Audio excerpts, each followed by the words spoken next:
Hi, I'm Satya. Today, I want to summarize the key points shared by Fed Chair Jerome Powell in his recent speech at Jackson Hole, Wyoming.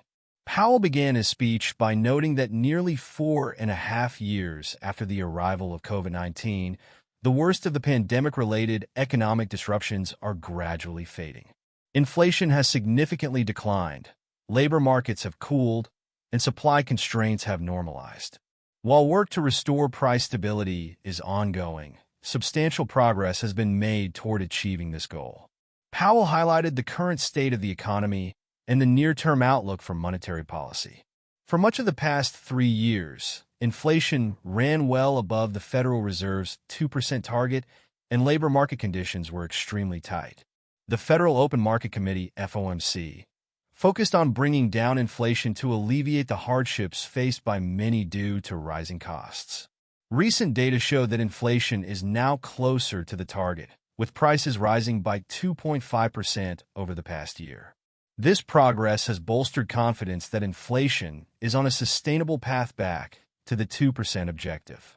Turning to employment, Powell noted that the labor market has cooled from its previously overheated state. The unemployment rate has risen to 4.3%, which, while still low by historical standards, is higher than it was in early 2023. This increase in unemployment reflects a rise in the supply of workers and a slowdown in hiring, rather than mass layoffs. Job vacancies have decreased, and nominal wage gains have moderated, indicating that the labor market is less tight than it was before the pandemic. This suggests that the labor market is unlikely to contribute to inflationary pressures in the near future. Despite solid economic growth, evolving economic data suggest a shift in the balance of risks. The upside risks to inflation have diminished, but there is a growing concern about the downside risks to employment. Powell emphasized the need for the Fed to remain attentive to both sides of its dual mandate, ensuring price stability and promoting maximum employment. Future adjustments in monetary policy, including potential rate cuts, will depend on incoming data and the evolving economic outlook. Powell also discussed the reasons behind the recent rise and fall of inflation. The pandemic led to shutdowns and disruptions that caused severe supply chain issues and labor shortages. As the economy reopened, demand surged, particularly for goods, which contributed to a spike in inflation starting in early 2021.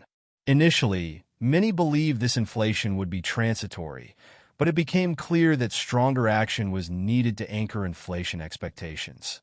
The Fed responded by raising interest rates significantly, which helped moderate demand and bring inflation down without causing a sharp rise in unemployment. In conclusion, Powell's remarks underscore that the pandemic economy has been unlike any other, requiring unprecedented policy responses. While the disinflation process is underway, the Federal Reserve remains committed to its dual mandate of price stability and maximum employment. Powell emphasized the importance of learning from this extraordinary period and adapting monetary policy to meet future challenges. Thank you.